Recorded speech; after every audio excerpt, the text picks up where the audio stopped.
السلام علیکم۔ آج ہم یہ بتانے کی کوشش کریں گے کہ کس طرح مسلم بنیاد پرستوں نے تاریخی طور پر اور حال میں بھی جو ہے وہ مسلمان ممالک کو اور مسلمانوں کو نقصان پہنچایا۔ اس میں سب سے بہترین مثال تو 9/11 کے بعد ہے کہ 9/11 کے جو حملے ہوئے تو القاعدہ مغربی حکومتوں کے لیے الفائدہ کے طور پہ ابھری، اور انہوں نے ایک کے بعد دیگرے مسلم ممالک پر حملے کیے۔ پہلے عراق کو برباد کیا، اس کے بعد افغانستان کو برباد کیا، اس کے بعد پھر بنیاد پرستوں کو انہوں نے سپورٹ کیا۔ شام میں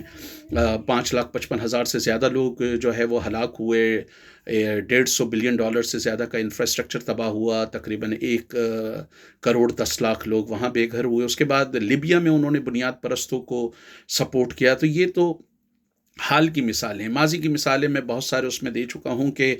ان مسلم معاشروں میں جو پروگریسو یا ایسے نیشنلسٹ مسلمان پارٹیاں تھیں جو اپنے ملک کے وسائل کو اپنے ہی عوام پر خرچ کرنا چاہتی تھیں، جیسے ایران میں مصدق تھا، انڈونیزیا میں سوئی کارنو تھا، اور اسی طرح آپ کو دنیا کے دوسرے ممالک میں مل جائیں گے۔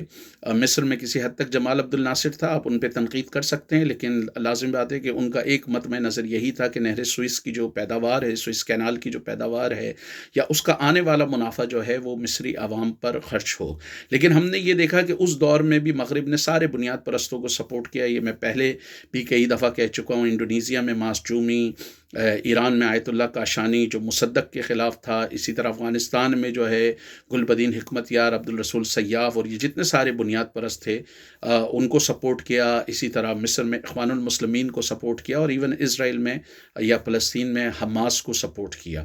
اور اس کا نتیجہ یہ ہوا کہ مسلم معاشرہ مزید تنگ نظری کی طرف گیا، مزید بیکورڈنس کی طرف گیا، مزید پسماندگی کی طرف گیا۔ تاریخی طور پر اگر آپ دیکھیں کہ ان بنیاد پرستوں نے کس طرح نقصان پہنچایا، مثال کے طور پہ ہندوستان میں اکبر نے، دوسرے حکمرانوں نے بڑی محنت سے ہندوستان میں ایک پالیسی آف کو ایگزسٹنس اپنائی اور غیر مسلموں کے ساتھ اچھے سلوک کا مظاہرہ کیا۔ کشمیر میں جو زین العابدین ایک بادشاہ تھے، انہوں نے بڑا وہاں پر مذہبی رواداری قائم کی، لیکن اورنگزیب پر یہ الزام لگتا ہے کہ اس نے اس مذہبی رواداری کو توڑا، اور نہ صرف یہ کہ وہ مسلمانوں کے خلاف لڑا بلکہ غیر مسلموں کے خلاف لڑا، بلکہ اس نے خود جو ہے وہ دکن میں شیعوں کے خلاف محاذ کھولا، پختونوں کے خلاف وہ لڑا، اسی طرح جو ہے وہ سکھوں کے خلاف لڑا، ہندوؤں کے خلاف لڑا، اور ہندوؤں کے خلاف اس نے مذہب کو استعمال کیا۔ گو کہ یہ بحث ہے کہ اورنگزیب کے دور میں جو بیوروکریسی میں ایک بڑی تعداد ہندوؤں کی تھی، فوج میں ایک بڑی تعداد ہندوؤں کی تھی، اور بہت سارے ایسے معاملات لگتے ہیں کہ کہیں پہ مسلمان اورنگزیب کے خلاف لڑ رہے تھے، اور کہیں اورنگزیب کی فوج میں جو ہندو تھے وہ ہندوؤں کے خلاف لڑ رہے تھے۔ لیکن ایک بات یہ بھی ہے کہ اورنگزیب نے مذہب کا استعمال کیا، اور جو مذہبی سختیاں کیں اس کی وجہ سے جو ہے، اور جو اتنا طویل عرصے وہ جنگ میں مصروف رہا، اس کی وجہ سے جو ہے وہ خزانے کو ناقابل تلافی اچھا خاصا نقصان پہنچا، جس کے لازم بات ہے بعد میں نتائج بھی آئے۔ لیکن اورنگزیب کے دور میں جو رویہ سکھوں کے خلاف اپنایا گیا، جو رویہ ہندوؤں کے خلاف اپنایا گیا، چاہے وہ بریف ٹائم کے لیے بھی ہو، اس سے ہندوستان کے سوشل فیبرک پر اور مسلمانوں اور ہندوؤں میں اور سکھوں میں جو ہے وہ دوریاں پیدا ہوئیں، اور اس کے پھر نتائج خطرناک ثابت ہوئے، جس سے لازم بات ہے وہاں مسلمانوں کو بھی نقصان ہوا۔ اسی طرح الاندلوسیہ میں جو گورنمنٹ تھی، وہاں منصور نام کا ایک انتہا پسند نسبتاً بنیاد پرست ٹائپ کا حاکم آیا۔ اس سے پہلے جو عبد الرحمن نے اور عبد الرحمن تھرڈ نے آ کر کسی حد تک، آف کورس وہاں پر امتیازی سلوک تھا، لیکن امتیازی سلوک میں اتنی شدت نہیں تھی، ایک ہیرارکی تھی۔ اس ہیرارکی میں مسلمان سب سے اوپر تھے، اور عیسائی جو وہاں یا مسیحی جو وہاں رہتے تھے، وہاں پہ جو یہودی رہتے تھے، ان کے حقوق تھے، ان کا ذمی کا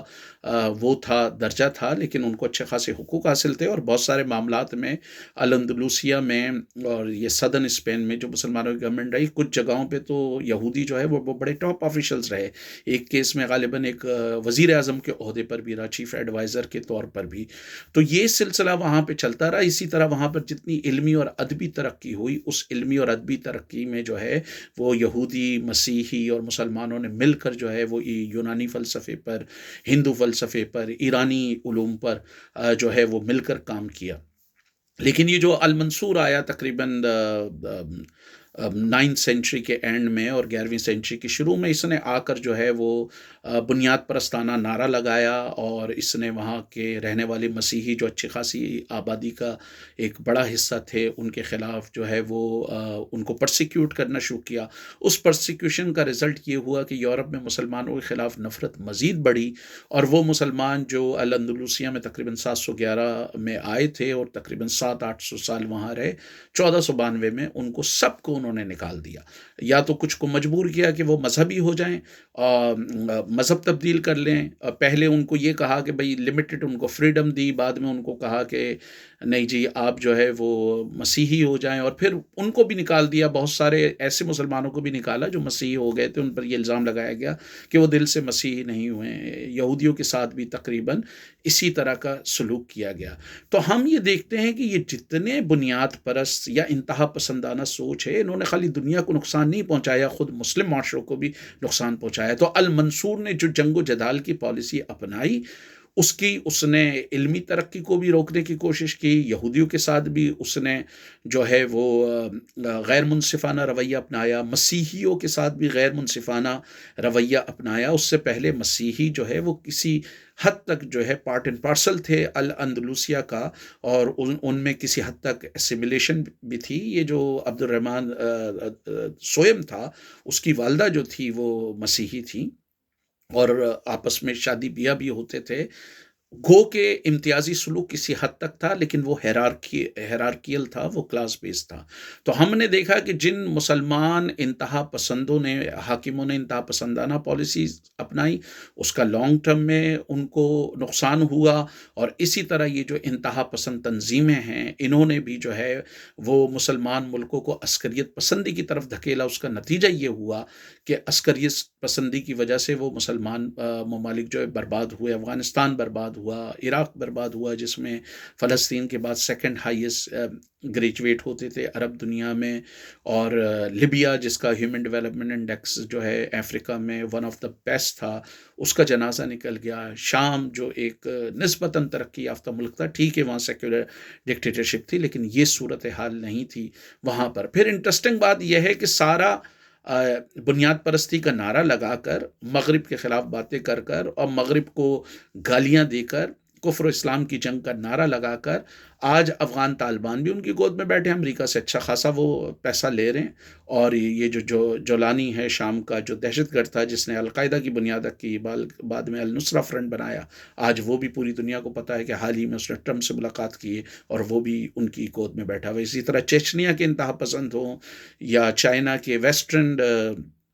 پروونس کے انتہا پسند ہوں، کوسوو لبریشن آرمی کے انتہا پسند ہوں، سب یہ جو ہے وہ مغرب کے قریب رہے ہیں اور مغرب کو گالیاں بھی بکتے رہے ہیں۔ اس سے بنیادی طور پر یہ ہوا کہ مسلمانوں کو اور مسلمان معاشروں کو نقصان ہوا، کیونکہ پہلے مذہبی انتہا پسندی آئی، مذہب انتہا پسندی کے بعد فرقہ واریت آئی، کیونکہ مذہب کوئی مونولیتھک فینومینن تو ہے نہیں، اس میں فرقے ہوتے ہیں۔ اور ہم نے یہ دیکھا کہ شام میں، عراق میں اور پورے خطے میں جو ہے وہ تقریباً 25 لاکھ کے قریب لوگ ہلاک ہوئے، اس میں 6,66,000 سے زیادہ امریکی حملے میں، لیکن ایک بڑی تعداد جو ہے وہ مہدی ملیشیا، داعش اور دوسروں کی لڑائیوں میں ہوئے۔ آپ نے دیکھا کہ داعش نے جارڈن کے جو ہے وہ جارڈن کے شہریوں کو جو ہے زندہ جلایا جو مسلمان تھے، اور بہت سارے مسلمانوں کو مارا۔ اسی طرح یہ جب سعودی عربیہ کی بنیاد رکھی گئی تو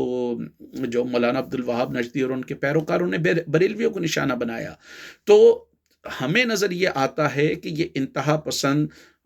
جو تنظیمیں ہیں، جو مسلمان تنظیمیں، یہ معاشرے کو بھی پیچھے دھکیلتی ہیں، معاشرے کے سوشل فیبرک کو بھی ڈیمیج کرتی ہیں، اور مسلمان ممالک کو لانگ ٹرم میں نقصان پہنچاتی ہے۔ اسی طرح جو انتہا پسند مسلمان حاکم رہے ہیں، چاہے وہ منصور ہو، المنصور ہو یہاں پر الاندلسیہ میں، یا کسی حد تک اورنگزیب پر یہ الزام لگایا جاتا ہے، ان کی بھی جو پالیسیز تھیں، انتہا پسند پالیسیز نے جو ہے وہ ان معاشروں کو بھی نقصان پہنچایا، اور لانگ ٹرم میں مسلمان اور مسلمان حکومتوں کو بھی نقصان پہنچایا۔